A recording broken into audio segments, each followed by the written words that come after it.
Good evening. Emily, Nick and I have been talking about you to freely come in with other seats available and sit by Larry. It says speaks well for you, okay? You'll be okay, all right? Well, rainy Sunday afternoon, Super Bowl, so we're glad you're here to join us. We're going to sing a medley of Have Faith in God, the Solid Rock, and Because He Lives. That means we're going to sing the first stanza of Have Faith in God, the first stanza of the Solid Rock, Because He Lives, the first stanza, and the chorus twice. So would you join us? If you prefer the hymn book, it's 405, 406, and 407, or it'll be projected. Just sing along and worship as we do so.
Because He Lives, again, we'll sing the first stanza and the chorus twice. Okay?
Join us now as we welcome each other.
Well, tonight we will get started with our prayer concerns. We're in Genesis chapter.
As I said, we're in Genesis chapter 15, and as I asked, we're going to look at Genesis 12 for just a second at the beginning of our study, and we'll be in verses 2, 3, and 7 in Genesis chapter 12, if that determines what page you're on. But tonight, as we continue, we're going to continue digging into the life of Abraham. And, last time we looked at how Abraham went and rescued Lot, and we looked at how there was a lot more to the story when we actually started figuring out where these people were coming from, where they lived, and all those sort of things. But tonight, we'll find out some more interesting things about Abraham and this covenant that God is wanting to make with him in Genesis chapter 15. Now, I asked you to look or to have a place marked in Genesis chapter 12 because if you remember when we studied Genesis chapter 12, we read about God calling Abram or Abraham to follow his command to leave his home and go to the land of Canaan. And when we see that, we also see in God's calling of Abram that he promised Abraham three things. He promised him that Abram would be a blessing. He promised him that he would have many descendants. And he also promised him all of the land of Canaan. And so look at verses 2, 3, and then verse 7 with me, and we'll see those promises. This is what it says. So this is God speaking to him. He says, I will make you into a great nation, and I will bless you. I will make your name great, and you will be a blessing. I will bless those who bless you, and whoever curses you, I will curse. And all the peoples on earth will be blessed through you. The Lord appeared to Abram and said, to your offspring I will give this land. So he built an altar there to the Lord who had appeared to him. So that was the original time when Abram is actually leaving Haran, where his family had settled after leaving Ur. We see that was what God had promised him. And now, 3 chapters later and about 10 years of time have passed. But what we see is that God is reiterating for Abram his promises, but he's doing it in a more definitive way. Because let's think about it this way. If I told Ken, I was like, Ken, I'll sell you an acre of land. If I told Ken that, is there anything really binding in that? Well, you could say, well, it's a verbal contract or something like that. But until we sign papers and money's exchanged or something like that, there's nothing really binding on that. But if we go and sit down at the lawyer's office and Ken gives me, some money and I've signed the contract and signed the deed over and he gets an acre of land, then at that point it's what? It's binding, right? It's a contract. It's an agreement that is legally binding. What we see is that when we were in Genesis 12, God did that with Abram. He promised him. He said, I'll give you these things. But then in Genesis chapter 15, more specifically with the land of Canaan, we find that he tells him, God goes through a covenant, a contract with Abram that is legally binding. That's what we're reading here in Genesis chapter 15. Now, in verses 1 through 5, we see that Abram actually has a vision, and this vision is kind of interesting. So let's look at verses 1 through 5 in Genesis 15 and see about this vision. It says, after this, the word of the Lord came to Abram in a vision. Do not be afraid, Abram. I am your shield and your very great reward. But Abram said, Sovereign Lord, what can you give me since I remain childless? And the one who will inherit my estates is Eliezer of Damascus. And Abram said, you have given me no children, so a servant in my household will be my heir. Then the word of the Lord came to him, this man will not be your heir, but a son who is your own flesh and blood will be your heir. He took him outside and said, look up at the sky and count the stars, if indeed you can count them. Then he said to him, so shall your offspring be. Abram believed the Lord, and he credited it to him as righteousness. So verse 1 starts off by giving us a reminder of when this covenant happens in the timeline, or when this ceremony takes place in the timeline of Abram's life. Because it says there, the first words of verse 1 say, after this. After what? After Abram goes and rescues Lot and brings him back and settles back at Hebron. And so God spoke to Abram in a vision. Notice how that is worded. God spoke to him in this vision. Notice that God didn't appear to him in the vision, but the word of the Lord came to him in a vision. And so what that means is that in the vision, God was speaking to him. And God tells Abram not to be afraid because God is his shield. God is his reward. And so God's saying, look, you have nothing to be worried about. You have nothing to fear. I am your protection. I am the one who will bless you. And Abram questions what God could give him as that reward. What can you give me since I'm childless? Since I still don't have an heir, he's pushing 85 at this point, because next time we're together, next week, we'll be into chapter 16, and that's when Abraham has a child by Hagar, and we know that he was 85 at that point. And so we see that right here, has been 10 years since God told him that he would give him a child. And he still thinks that this servant, Eliezer, in his household, Eliezer of Damascus, would be his heir. Now, there's some, just sort of as a side note, this is a freebie for tonight, okay? You don't have to pay me extra to learn this little piece of information. But Eliezer of Damascus is believed to be the servant that Abraham sent to find Isaac a wife later in the chapters that we'll read later. Don't know that for certain, but with him being such a trusted servant and the one that Abraham would give all of his fortune to outside of having a son of his own, you would know that he would be that trusted servant, that probably the only one that Abraham would trust to go and get him a son or a wife for his son. And so the interesting thing is that in those days, a childless couple like Abraham and Sarah, what they could do is, or what they typically did, if they didn't have an heir, they would adopt a trusted servant like Eliezer. They would adopt that servant as an heir in place of a firstborn son.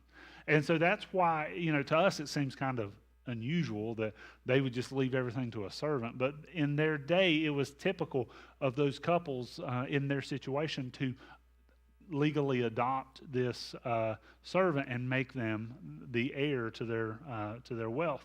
Well, what we see here is that God affirmed for Abram that his servant would not be his heir. God reiterates with him, it wouldn't be that, but Abram would have a son of his own. And notice though, did God say that it would be with his wife Sarah? No. God said you would have a son of your own flesh and blood. But that's all he said. And so that doesn't excuse what Abraham and Sarah do by trying to use Hagar as a surrogate. But for Abraham, who's been waiting 10 years, for him and Sarah, you can see, not that we condone it, but you can sort of see where their mindset is going. Well, God's been promising us a child that would come from Abraham. Well, maybe that's why we need to use her servant Hagar as a surrogate. And so, not that we agree with their rationale, but you can see where that may be coming from as they talk about it, is that God never promises that Sarah would be the mother. And so that may be part of why they eventually had that conversation. But nevertheless, we see that Abram is given an example by God of what his heirs would be like. So God took him outside of the tent, so to speak, and makes the connection between the stars in the sky and the number of descendants that Abraham would have, and said, if you can count them, you can count your descendants. And that would overwhelm anybody. That would overwhelm any person, especially someone who doesn't have a child and is longing for a child, for them to be in that situation. But again, what we see is this is another reiteration of God and of his promise to make Abraham into a great nation that we read back in chapter 12. And so in that moment, looking up at the stars, something happens in Abraham's life. What we see is that in his heart, he knew that what God was telling him was the truth. He believed it. And we know this from what verse 6 says, because it says, Abram believed the Lord and he credited it to him as righteousness. Not only did Abram believe God, yes, God is going to give me a son. Not only did he believe that, but he believed in God in such a way that God saw it for what it was. It was true belief in him, and so God gave him righteousness based on that belief. And in our modern vernacular in the church, what we would say is that Abraham's belief in the Lord saved him. That's what we see, is that he had that righteousness counted to him. And there's only a few places in the scriptures that we read that phrase being used, but it's interesting that we see it here with Abram. Now, in verses 7 through 11, what we see is what we would classify, or what I could best classify as Abram's part of the covenant. Look at verses 7 through 11. It says, he also said to him, I am the Lord who brought you out of Ur of the Chaldeans to give you this land to take possession of it. But Abram said, Sovereign Lord, how can I know that I will gain possession of it? So the Lord said to him, bring me a heifer, a goat, and a ram, each 3 years old, along with a dove and a young pigeon. Abram brought all of these to him, cut them in two, and arranged the halves opposite each other. The birds, however, he did not cut in half. Then birds of prey came down on the carcasses, but Abram drove them away. So in the next part of this conversation that he's having with God, we see that God reminds Abram that he is the one who called Abram out of Ur. And when he settled in Haran, God is still the one who called him out of there to come to the land of Canaan. And Abram again is concerned about how he can know with confidence that he will possess the land of Canaan. Now think about that. Abraham has just received salvation, if you want to look at it in that way. He's received the righteousness of God based on his belief in God. And then he immediately does an about face and is like, but God, how do I know you're going to give me the things you say you're going to give me? Particularly the land. You know, he's not questioning about the child. He sort of compartmentalized that and said, okay, God's going to give me a child. I understand that. But God, how do I know you're going to give me all this land? Is that not such a human thing to do? God, I see you working right here, and I believe you, and I trust you. But God, over here, I just don't know if I can. I don't know if I can believe you. I don't know if I can trust you. Now, which one would be easier to believe, that God is going to give you at 85 years old a whole bunch of land, or that at 85 years old God is going to give you a child, and it'd actually be another 15 years? Which one would be easier to believe? The land, right? And so how in the world does Abraham compartmentalize the child and be like, okay, I can take the child. I believe you, Lord. But then he's like, I don't know, Lord. I mean, how can he do that? You know, it's because he's human. He's just like us. But nevertheless, what we see is that when this happens, God begins a blood covenant with Abram that was common in those days for a royal land grant treaty. And basically what that was, this was the way that they would have sat down at the lawyer's office and signed the papers on the land, so to speak. This was something that they did very regularly. And this ceremony was done to affirm or to seal the promises that both sides have made. That's the way this ceremony or this covenant is done. It's all done in such a way that it's basically both sides agreeing to the terms of the contract. Now, this is there's some other interesting things that we'll learn about this covenant. But I titled this part of the text Abraham's part of the covenant. But if you really think about Abraham's covenant with God, Abraham has no part in it other than he's the recipient. He's not doing anything to participate in the covenant other than he went and found some animals and cut them in half, and then some of them he didn't cut in half. That's all he did. So yeah, he made a little bit of a sacrifice to do this, but he was super wealthy anyway, and so for him this wasn't even a drop in the bucket. So for him, he really had no skin in the game. He had no part in the covenant, which is kind of hard for us to imagine because you would think that a covenant would be two parts. All he's doing is receiving from God in the covenant. Now, what we see is that he was responsible for setting up that ceremony, but contractually, what we know is that Abram didn't have a part in the covenant. So he goes and he gets the things that God has told him to get: a heifer, a goat, and a ram. All of those had to be 3 years old. And if you don't know much about cattle, a heifer at 3 years old is basically full grown. Wouldn't you say, Terry? I mean, they're basically full grown at that size. So this is like a full-fledged cow, and then as far as the others with the goat and the ram, they're basically full grown as well. And so he takes those, he cuts them in half, and then he sets either half on either side of this place that he's at, and he slaughters the birds as well, but he doesn't cut them in half like he did the larger animals. And so he set them some distance apart, but it was a part of the way these covenants were done. And so what we see is that Abraham gets this stuff set up, and then God gives him a glimpse of the future, which is really weird for this situation of everything that's going on, but it sort of makes sense as we start looking at it. In verses 12 through 16, we see that God gives him this glimpse of some things that are going to happen in the future. It says, as the sun was setting, Abram fell into a deep sleep, and a thick and dreadful darkness came over him. Then the Lord said to him, know for certain that for 400 years your descendants will be strangers in a country not their own, and that they will be enslaved and mistreated there. But I will punish the nation they serve as slaves, and afterward they will come out with great possessions. You, however, will go to your ancestors in peace and be buried at a good old age. In the 4th generation your descendants will come back here, for the sin of the Amorites has not yet reached its full measure. And so when you read that first verse there, verse 12, what this reminds me of is like when I hear my dad talking about when he was growing up, and even though they had electricity back then, my grandparents were the type that when the sun went down, what do? Go to bed. Why? Because the sun's going to come up, and you got to get up when the sun comes up. And so they were sort of ruled by the setting of the sun and things like that. And we see that with Abraham, is that as the sun was setting, Abraham gets sleepy. God puts him into this deep sleep.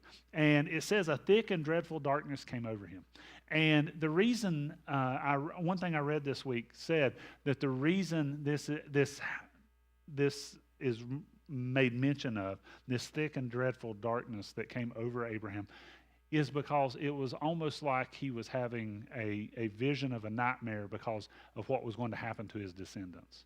Because that's one of the things that we read about in this vision. He is troubled, I think is the best way to put it.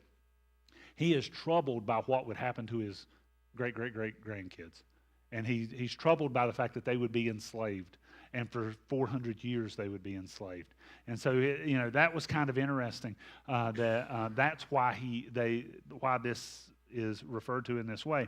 But what we see is that God gave Abram a glimpse of what would happen in the future, and some of this would be more than 700 years in the future from when Abraham was alive.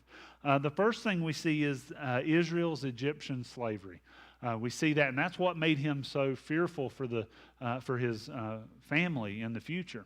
And verses 13 and 14 tells us that for 400 years Israel would spend that time in bondage, and that they would go from the death of Joseph all the way until the Exodus in slavery. And so God even sort of foretells the plagues that he would use to punish Egypt, and how the Israelites would plunder the Egyptians as they leave. After the death of the firstborn plague, when that plague happens, the Israelites, they're basically kicked out of Egypt. They're like, just go, just leave. And the Egyptians are like, here, we'll give you money, we'll give you clothing, we'll give you these things. Just leave. We don't want any more of what your God is dishing out.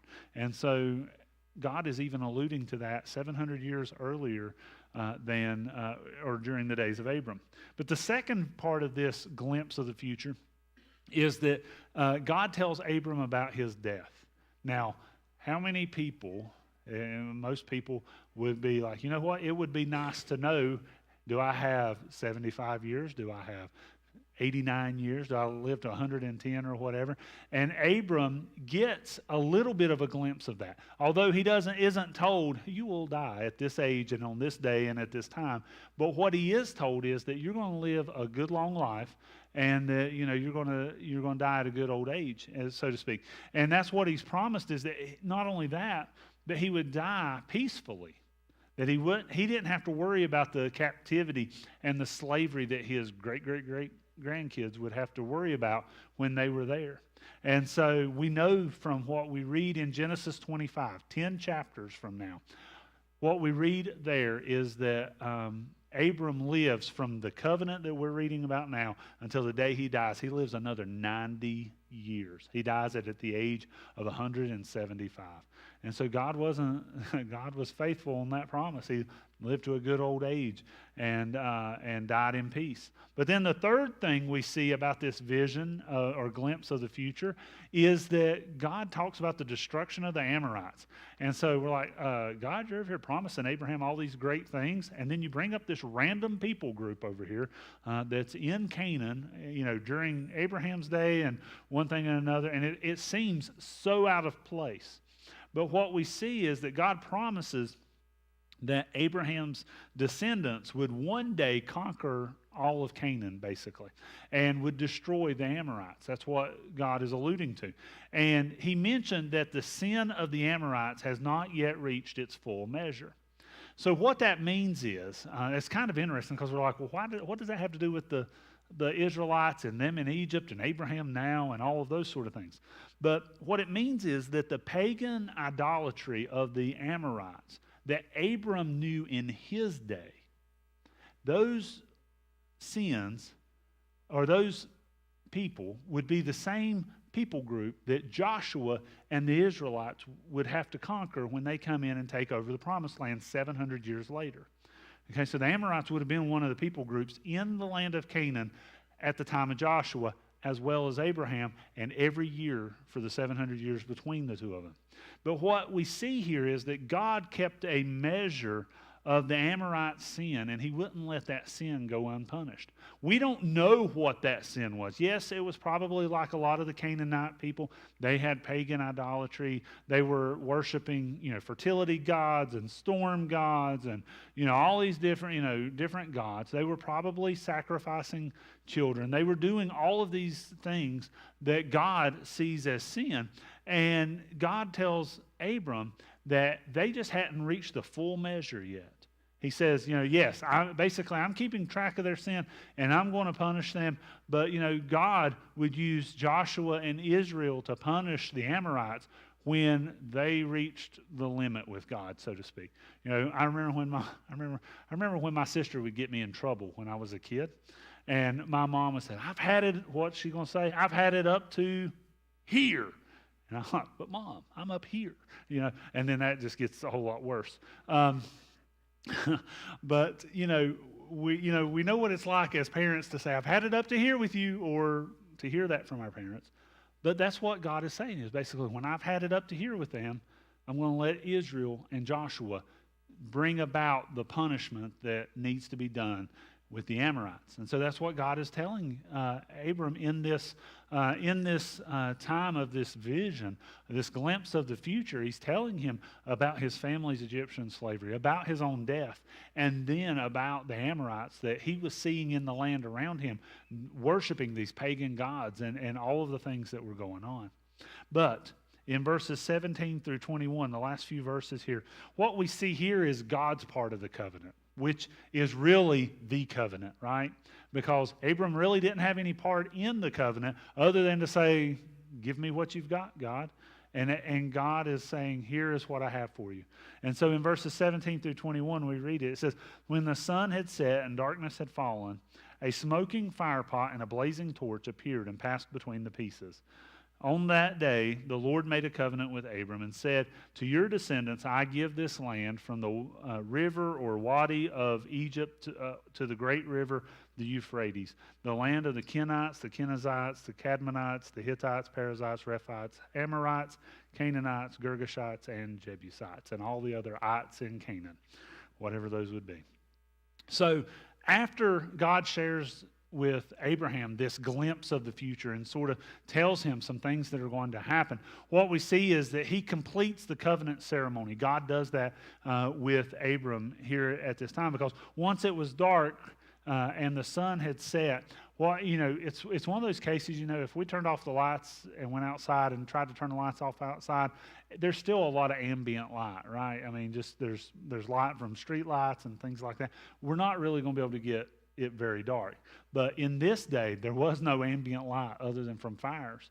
And so Abraham, is outside, and it is pitch dark. I mean, it is just dark. And so what we see is that he's out there, and it says, "A smoking firepot and a blazing torch appeared and passed between the pieces." Now, the interesting thing is that with this type of a covenant, I said this was part of how they would grant land for royal treaties and things like that. What they would do is they would have the two pieces, the two halves of the animals on either side, and typically both parties would walk between the animal pieces making this covenant, and so the ones making this covenant, and they would walk between the slaughtered animals. And this is what it meant to signify, was that if it were me and Ken walking between this because he's buying some land from me and we're going through this, what I was saying to Ken and what Ken was saying to me was that if I go back on my covenant, this is what needs to happen to me. The split in half by like the animals and stuff like that. Basically saying that the covenant, the thing that would bind them in this covenant was that they were each saying to the other, if I go back on my part of the covenant, then this is what should happen to me. That I should basically be killed. And so, that was the way that they did this. Now, the interesting thing for us, because I know where your mind's probably already going, wait a minute, this is God that we're talking about, and God can't die. And you're exactly right. That's where we're headed, because what God was signifying in his participation in this covenant ceremony was that since God cannot die, he will not go back on his promise or his covenant with Abraham. And so God was showing us in this example that he was a promise-keeping God. The question that oftentimes is asked about this covenant is why God is represented with this smoking fire pot and a blazing torch. Now, the blazing torch is a simple one for us to answer because of what we're familiar with in other parts of the Bible, because it simply represents the presence of God. When the Israelites came out of Egypt and they are leaving, during the day they're following this pillar of cloud, and at night they're following a pillar of fire. And so there are places in the Scripture where God is represented as a flame or fire. When the disciples are in the upper room and the Holy Spirit descends on them, what is above their heads? A flame, right? A tongue of fire, as it said. And so there are places in Old Testament and New Testament where we read that God is represented like this in different places. Now, this smoking fire pot is not as easy for us to define. It's not as easy for us to say this is exactly what that means, because the Hebrew word used is a word for a small portable pot or oven that was used by people then and even up until recent times in Palestine, in the area of Israel. And it was this portable pot that they would use. I have the image in my head of the type of cast iron pot that would be over a flame, fire in a stove or in a house or something that you would cook over. That sort of thing. That's the image I have in my head. I didn't see any online that I could find, but that's sort of the image I had in my head, was something small and portable like that. But there are differing theories on what that smoking fire pot represents, but the one that I feel best represents what it means is that it represents Israel's Egyptian slavery. And the reason for that was I read several different theories this week on what the smoking fire pot represents.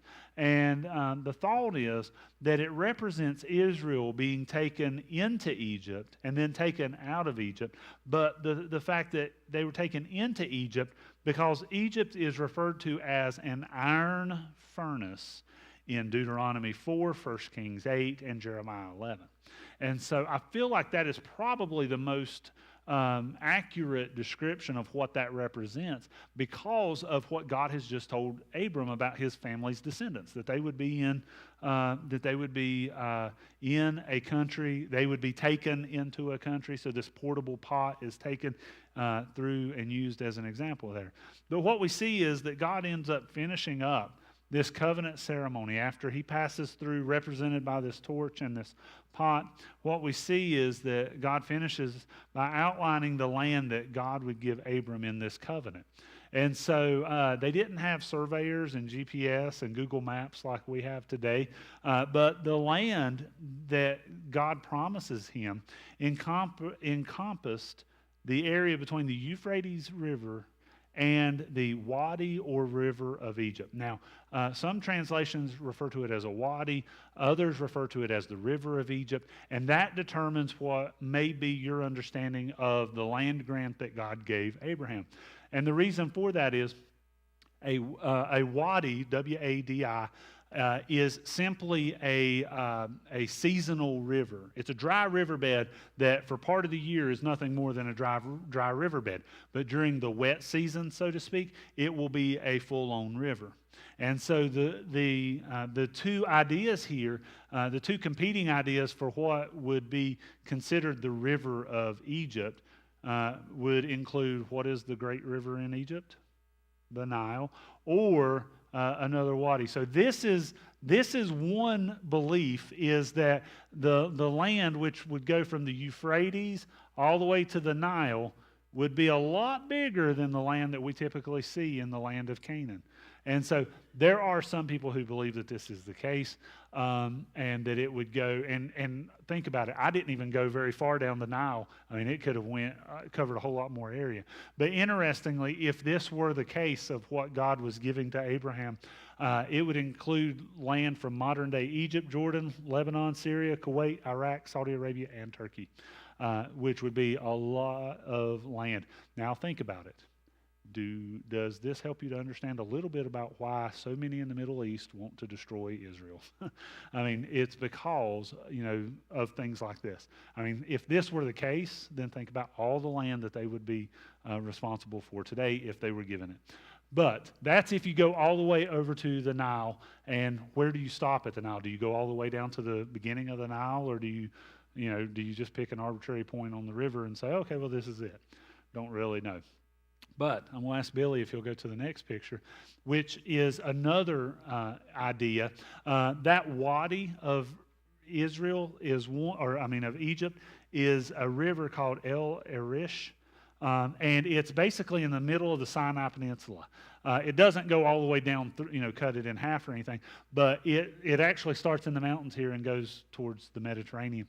And so there are some that think that the land that God was giving Abraham in this covenant or in this treaty goes, basically up here, hits the Euphrates and goes up and would cut back over to the land, or to the Mediterranean Sea.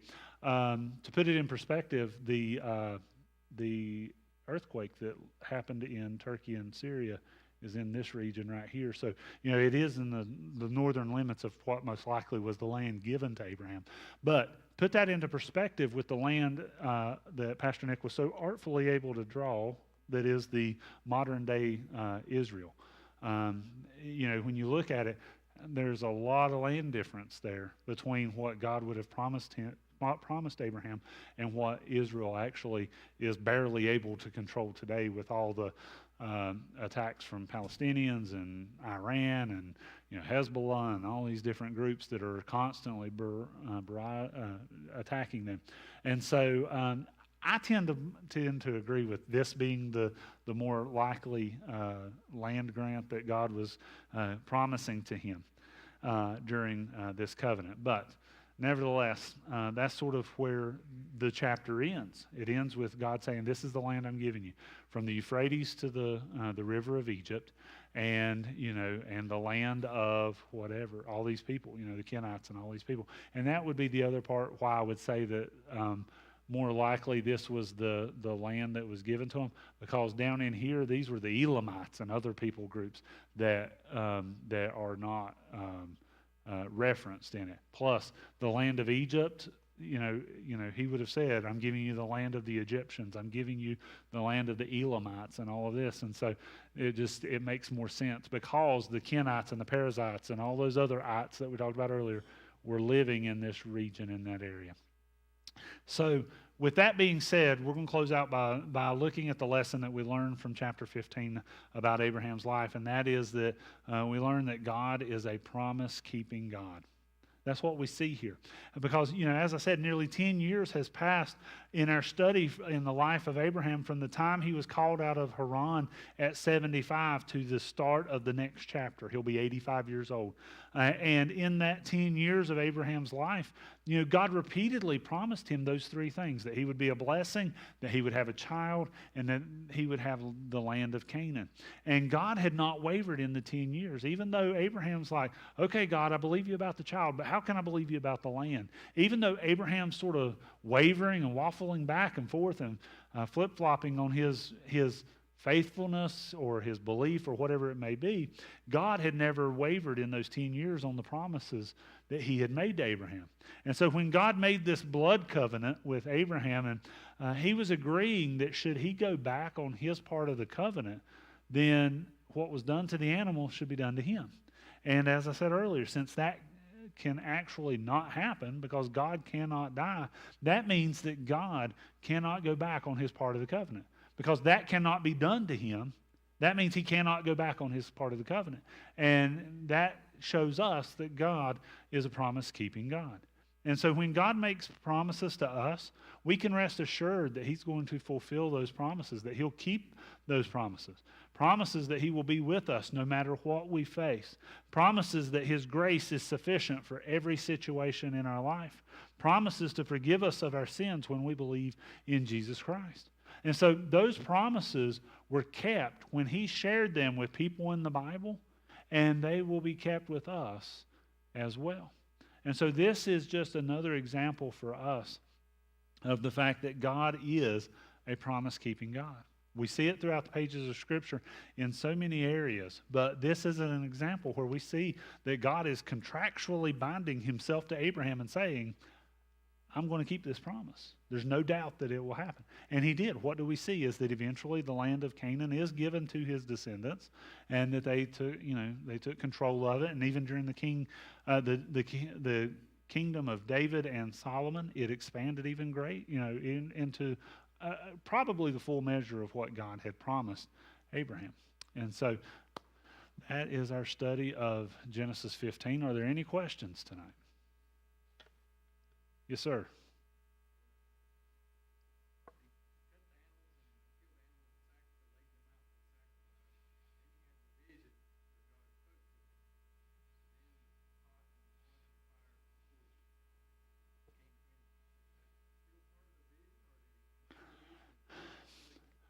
Well, I don't know. If you didn't hear David, he's saying, Abraham's having a vision, and then he's having this dream, and then he's having, the pot and the flame coming between the animals, and he had to kill the animals, and, all these things. So what part is, vision, and what part is, real life, if you want to call it that?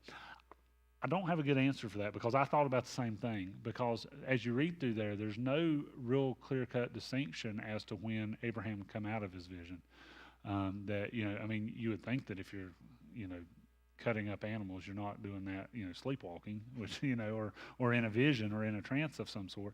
So I'm guessing that part of it he took him out, God took him outside and showed him the stars. Well, is that in the vision that he's having, with God after, is God in the vision taking him outside and showing him the stars? Or is God literally taking him outside and showing him the stars?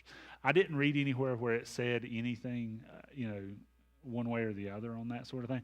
I would probably say that the things that we read where Abraham is actively involved in stuff, going outside and looking up at the stars, cutting animals in half, that sort of thing, I would have to think that he's doing that, in and of himself, in a normal state, not in a vision and things like that. But there are places, in this chapter where God's showing him a vision. This deep and dreadful fear comes over him.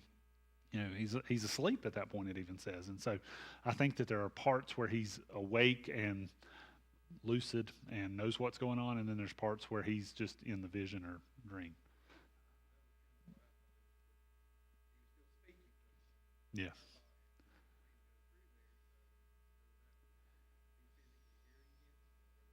Right. Yeah, it's hard to tell on some of that because it is so sort of hit and sort of back and forth that here he's having the vision, and then he's doing this, and then he's having a dream, and then he's doing this, and then God's doing this thing, and that sort of thing. So I think it's he's in the vision for part of it, but he's also actively involved in other parts myself.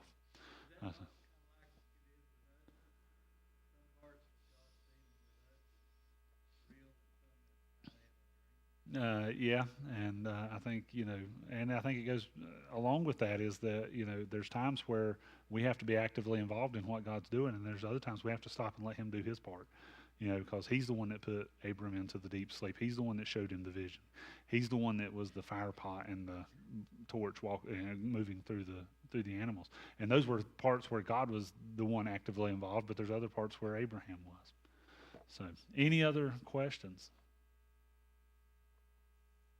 Yes, ma'am.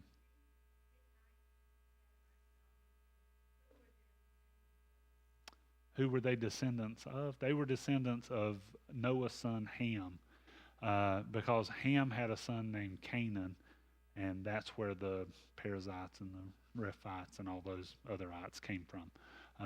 They came as descendants of Shem's brother Ham, and Shem is the one who was Abraham is a descendant of, where we get the term Semite from when we're talking about Israel, Israel and things like that. Shem, that's where they get that from, was the ancestor of Abraham, and his brother Ham was the ancestor of the Canaanites.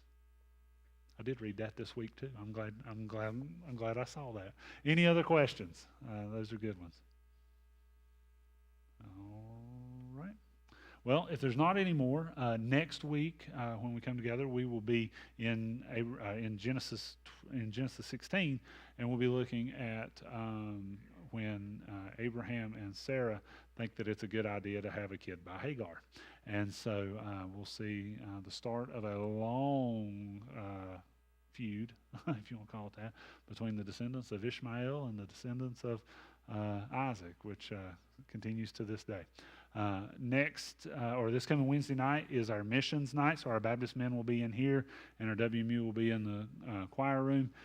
Next Sunday morning, we will start into a new message series on what it means for us as believers to read and study the Word of God, and so we'll be digging into the Word in this new message series. And then again, next Sunday night, we will be back into Genesis chapter 16. And so that's where we're headed in the next couple of services. And so I'm going to ask Joseph